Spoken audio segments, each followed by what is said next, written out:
I tried every major vintage monster receiver I could get my hands on, 18 of them, the biggest, heaviest Legends from the 1970s. After living with them side by side for days, only one was still worth buying.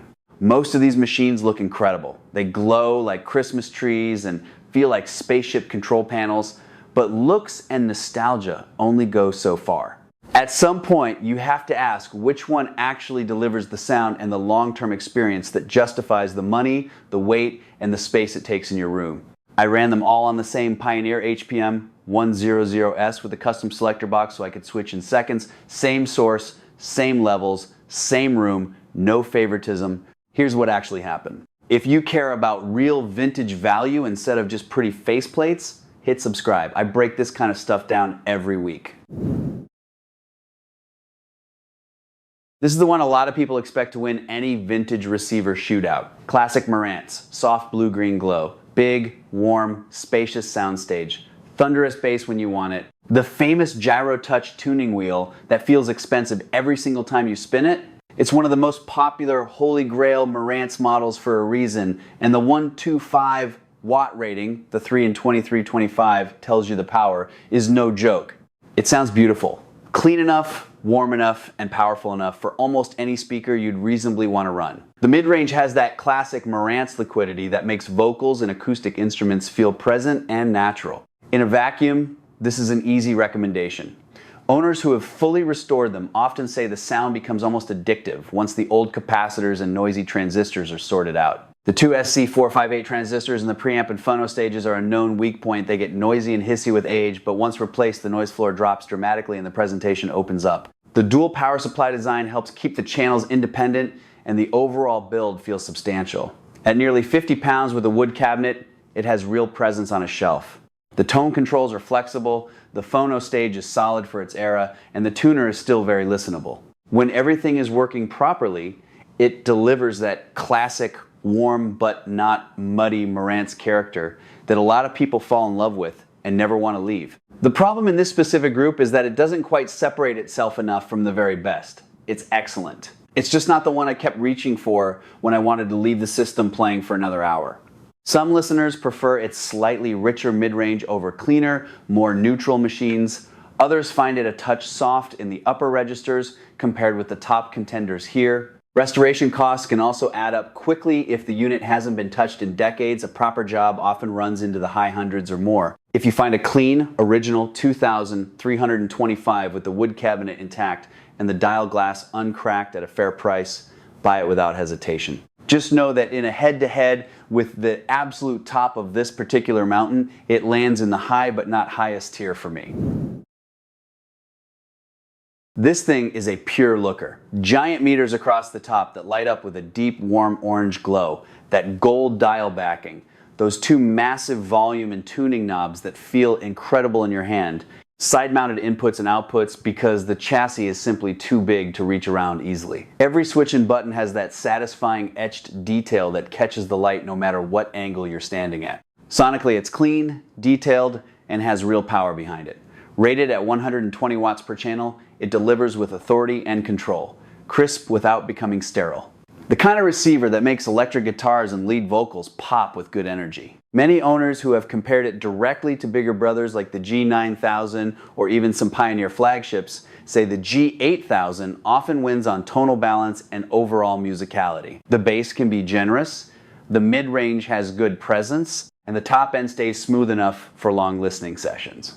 The dual mono-ish power supply arrangement and solid current delivery help it drive demanding speakers without strain. The phono stage is quiet when healthy, and the tuner is typically strong. Sansui usually did well in that department. Build quality is high, though the vinyl-clad cabinet on these later G-series units doesn't feel quite as premium as the real wood on some earlier Sansui models. Still, the faceplate and controls have real presence. What kept it at number 4 was a slight sense that a couple of others had either more refinement in the mid-range or a more addictive overall balance. Some listeners find it a touch lean on top compared with warmer designs. Others love exactly that clarity. Common ownership notes include the need to clean the separated, a frequent source of channel dropouts, and the usual age-related capacitor work. Once sorted though, these are considered very reliable. The G-8000 is still a serious machine and one of the more visually impressive receivers in the entire group. If aesthetics matter a lot to you and you want something that looks as powerful as it sounds, this is a strong contender. This was the biggest surprise of the entire test. Toshiba is not the first name most people think of when the conversation turns to monster receivers. The brand is often overlooked in favor of the usual Pioneer, Sansui, Marantz, and Kenwood suspects. I went into the SA-7100 with relatively low expectations, then I started switching back and forth between it and some of the bigger, more famous names and kept finding myself stopping on the Toshiba. It had a bit more natural warmth than I expected, solid power delivery, and a presentation that just felt right more often than not. Not the most refined or the most detailed in the group, but surprisingly engaging and musical. The sheer "I did not see that coming" factor is a big part of why it landed this high. The SA-7100 is rated around 100-110 watts per channel into 8 ohms, with higher output into 4 ohms. It uses separate power supplies for the preamp, tuner section, and the power amplifier, which helps keep the signal clean when the amp is working hard. Owners who have lived with these often describe the sound as full, clean, and powerful without becoming harsh. Several people who own both this and more famous monsters have said that Toshiba holds its own or even edges some of them out depending on the speakers and music. Build quality is better than the brand's relative obscurity would suggest. It is heavy, solid, and has that overbuilt 1970s feel. The flip-down door that hides the tone controls is a nice practical touch, and the overall layout is clean. The tuner is frequently praised as sensitive and listenable. Like most receivers of this age, it benefits from a proper cleaning of switches and pots and the usual capacitor work if it has never been serviced. Once sorted, these tend to be reliable daily drivers. What makes the SA-7100 interesting in 2026 is the value. Because it does not carry the same collector premium as the Clean SX 1980 or 9090, you can often find a solid example for less money while still getting serious performance. It is one of those receivers that reminds you good engineering was more widespread in the 1970s than the current market prices sometimes suggest. If you're hunting for a sleeper that can still deliver real performance without the same collector tax, the SA-7100 deserves serious consideration. Many experienced collectors will tell you the original Sansui 9090 is one of the best sounding receivers ever made. After living with it for extended periods next to everything else, I understand exactly why that reputation exists. This is the original version, not the later DB model. Power meters sit right in the center where they feel balanced. The signal and tuning meters plus the dial light up in a beautiful blue. The overall industrial design is one of the cleanest Sansui ever produced. It has that classic balanced look that still holds up decades later. The sound is the real story. It has a balance that just works. Clean enough to stay articulate, musical enough to stay engaging over long sessions. The mid-range has a presence that makes voices and instruments feel properly grounded without getting forward or harsh.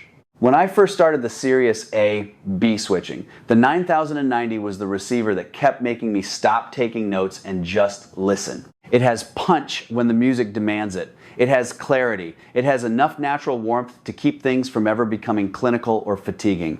Many people who have owned both the original 9090 and the later 9090 decibels prefer the non-DB version for exactly this reason. Fewer potential points of failure, the Dolby board on the DB models is a known trouble spot, and a slightly more straightforward signal path. The original is rated around 110 watts per channel, and properly restored examples often measure higher than the official rating before clipping. Common ownership notes include the usual age-related work, cleaning controls, checking the power supply, and addressing any noisy transistors or dried capacitors. Once restored, these are considered very reliable and highly musical. The tone controls are flexible, the phono stage is solid, and the tuner is typically strong. It is the kind of receiver that makes you want to keep the system on longer than you planned. For a long stretch of the testing, I was convinced this was going to be my number one. It is that good. What finally moved it to second place was a subtle but consistent difference I kept hearing. When I went back to the last remaining contender, a bit more refinement and control in the upper mid-range and highs that ultimately tipped the scale. Still, if the SX-1980 did not exist in this group, the 9090 would have been an easy winner for me. This is the one. I've talked about the SX-1980 on the channel before. It is the receiver a lot of people already call the holy grail of vintage monster receivers. After running it against this entire group under controlled conditions, I understand why the reputation is so strong. It is not just about the 270 watt power rating, though that number is still impressive. It is about how that power is delivered. Cleaner and more controlled through the critical mid-range and high frequencies than most of the others in the group. Complex passages stay organized instead of turning into a slightly congested wash. When a guitar starts to shred or a vocal gets intense and layered, you hear the individual details and textures instead of just the overall energy. The bass is present and authoritative when the recording calls for it, but it does not dominate or bloom the way some of the warmer, thicker sounding receivers do. That balance is what kept winning the long listening sessions. I am not a bass first listener. I care more about mid-range clarity, high frequency extension without harshness, and the ability to follow individual lines in dense music. On those criteria, the SX-1980 consistently came out ahead. The features and the industrial design are still ridiculous in the best possible way. Full A, B, C speaker selection.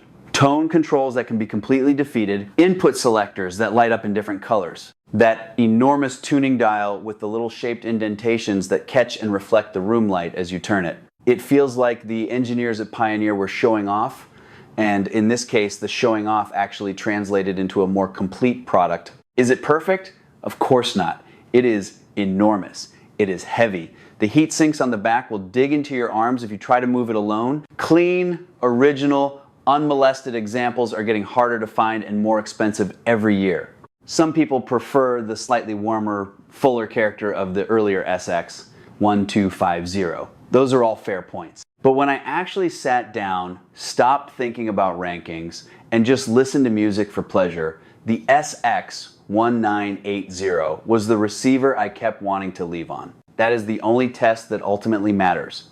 The strong contenders that didn't quite make the top. Several receivers in this group are excellent and would be the star of almost any other collection. In a different room, with a different set of speakers, or against a weaker field, any one of them could have easily taken the top spot. The fact that they didn't here says more about how strong the finalists were than about any real weakness in these machines. The Kenwood KR9600 is a perfect example. This thing is a tank. Dual power supplies give it real authority, and it has one of the better tuners ever put into a consumer receiver from that era. The giant side handles aren't just for show. You'll actually need them if you plan on moving it. When it was running, it delivered solid power and a confident, controlled presentation. It never sounded strained. It just never quite had that last bit of magic that kept pulling me back the way the top three did. The Pioneer SX-1250 is still highly regarded for good reason. A lot of people prefer its warmer, fuller presentation to the later SX-1980 series. In many systems, it would be the obvious choice. It has that classic mid-70s Pioneer character, rich, engaging, and easy to listen to for hours. The build is excellent, the features are complete, and the reputation is well earned. In this particular group, though, the extra refinement and clarity of the 1980 ultimately edged it out for my ears. The Technics SA-7100 is massive, feature-packed, and has those cool dancing meters that still look fantastic when the music is playing. Technics made some seriously capable receivers in this period, and the SA-800 sits near the top of that lineup. It has presence, power, and a clean enough presentation. It just didn't stare.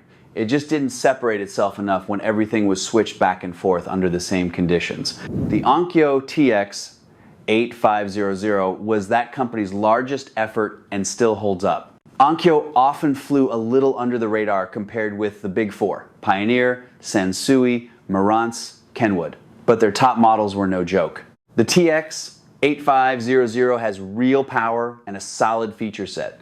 It sounded competent and confident throughout the testing. It simply got outshone by machines that had either more refinement or more personality in this specific comparison. The Yamaha CR-2040 is wide, capable, and has that classic Yamaha control layout that a lot of people still love. Yamaha receivers from this era tend to be clean, controlled, and slightly more analytical than some of their warmer Japanese competitors. The CR-2040 is no exception. It does a lot of things right.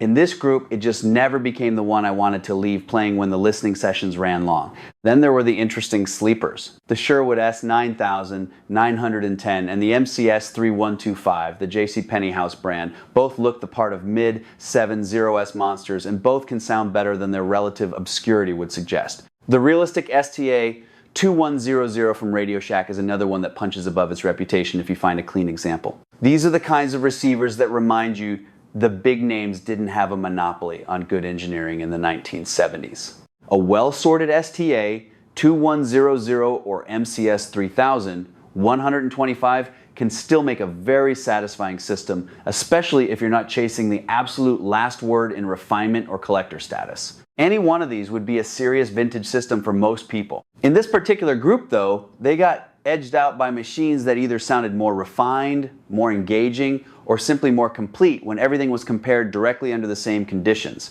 When the switching got serious and the differences started to become clearer, a smaller group began separating itself from the rest. What worth buying actually means in 2026.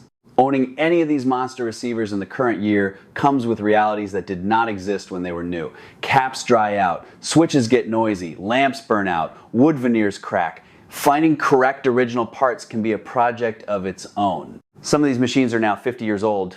That is why the only one was worth buying framing matters. Almost every receiver in this group can sound excellent when properly restored and matched with the right speakers. The question is which one delivers the highest combination of sound quality, feature completeness, build integrity, and long-term ownership satisfaction relative to what you will actually pay and what you will have to maintain. For me, after living with all of them, that combination peaked with the Pioneer SX-1980. The Sansui 9090 came very close and will be the better choice for listeners who prefer a slightly different balance. The Marantz 2325 remains a classic for good reason. The Toshiba was the pleasant surprise. The G-8000 is a visual and tactile experience. But if I could only keep one from this entire group, and I had to use it as a daily driver, the SX-1980 is the one that stayed. Your results might be different, and that is completely fine. That is the whole point of putting all of these legendary machines in one room and actually comparing them under the same conditions. Some of you are going to prefer the classic warmth of the Marantz. Some of you will chase the Sansui 9090 or the G-8000. Some of you already own one of these and will defend it passionately in the comments, and I want to hear those defenses. Drop your personal top 5 or the single receiver you think is the only one truly worth buying in the comments. Tell me what you own, what you have heard, and where you disagree with my ranking. I read them. If enough of you respond with thoughtful takes, I will do a follow-up video collecting the community rankings and giving shoutouts. These old monsters are more than nostalgia pieces. The best of them still deliver something a lot of modern receivers miss, that combination of serious power, distinctive character, and the feeling that the machine itself is part of the musical experience. Not all of them are equal, though. After living with this group for real, only one kept rising to the top for me when the lights were low, and the only thing that mattered was the music. Go find a clean one if you can. And if you already have one, you already know.